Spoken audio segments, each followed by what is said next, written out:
This is my conclusion after reaching 100 Medium posts. I started to write a piece per week more than a year ago. The reason I do it is simple: I love the opportunity for self-learning that an online platform offers. In a fast-changing digital world, it's essential to continually test yourself and reflect on what it is that you are doing. I am a teacher. So, it is not surprising that education is one of the themes that I love to think about. I've already written several pieces about how education is disrupted in a digital age. In these pieces, I have mainly focused on the digital impact on the content, teaching methods, and the role of educators. The responses indicate that most of us agree that in an age of smart machines, education must change.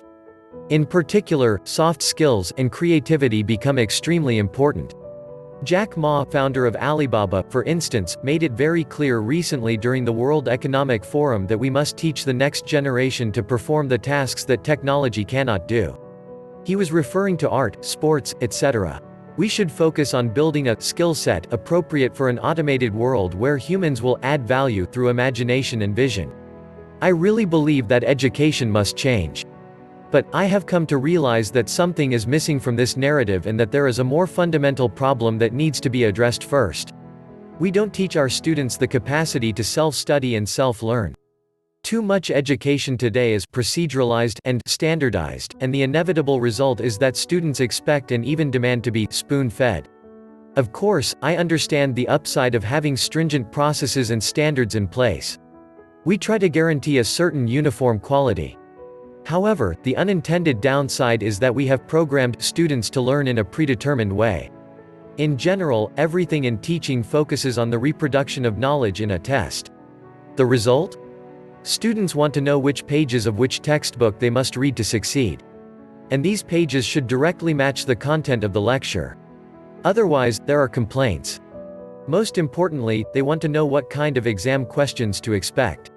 Stated bluntly, they demand to be told what and how to think. Students don't see education as the cultivation of life-enhancing abilities, but as a quick means of getting the necessary credentials, or a degree or diploma from a good university program, to enter the marketplace. And just to be clear, I don't blame students for this. It is a natural consequence of how we organize our whole education system. So, before we can enter Jack Ma's exciting new world of creativity-oriented education, we need to address this issue. Instead of anchoring teaching in processes and procedures that take all the flexibility out of education, we must focus on helping the next generation how to self-learn. Or, as I said to one of my colleagues recently, we must teach them how to learn. This is particularly important in our digital and fast-changing world where information is readily available, new technologies are amplifying each other, and new and unknown opportunities and challenges emerge at an unprecedented rate. The 6 C's of self-learning in a digital age. So, how can we self-learn? Here is my matrix of the skills necessary for self-learning in a digital age. These are the capacities that I want my students to cultivate to be prepared for a new style of education and the new world that awaits them. 1. Collection. Students need to know how to collect the information necessary to deal with the digital problems, issues, challenges at hand. Navigating the digital information highway is an important skill. We tend to assume that digital natives have this skill. They don't. Passive use is not the same as active, goal-oriented collection. 2. Consumption. Students need to spend time consuming the diverse content that they have collected. This is an integral part of being successful in a digital age. You often read stories about the importance of reading. Exposure to diverse information feeds curiosity and helps develop better ideas and solutions. 3. Curation. Students need to be able to curate relevant information from the multiple sources that they consume. Identifying the right information is particularly challenging in a world of seemingly infinite information. 4. Co-creation. Students must be able to take the curated information that they gather and create and, especially, co-create new content based on that information.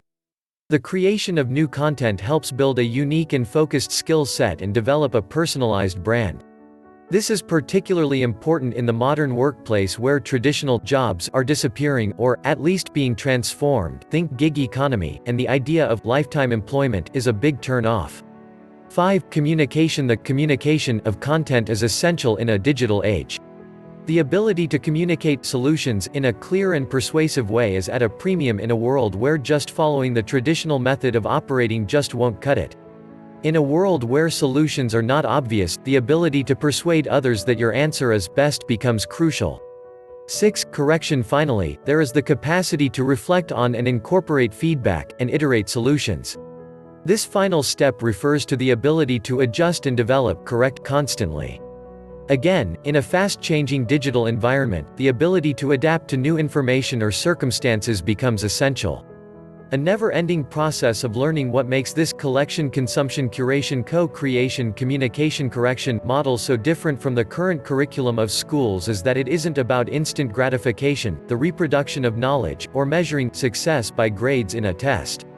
Instead, it is about appreciating the open-ended, free nature of good self-learning and the life-changing capacities that it offers.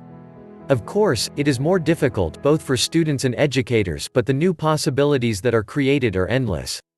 Moreover, I don't think we have much choice given the innovation-driven character of the world that we all now inhabit. We are doing a disservice to the next generation if we don't adapt education to the new world. Finally, the model described here teaches students how to be patient and persistent. I really believe that perseverance, along with the related ability to continually adapt to a changing environment, are the critical qualities that we need to remain relevant in a digital world in which we, humans, are expected to add value via the ability to be innovative and creative.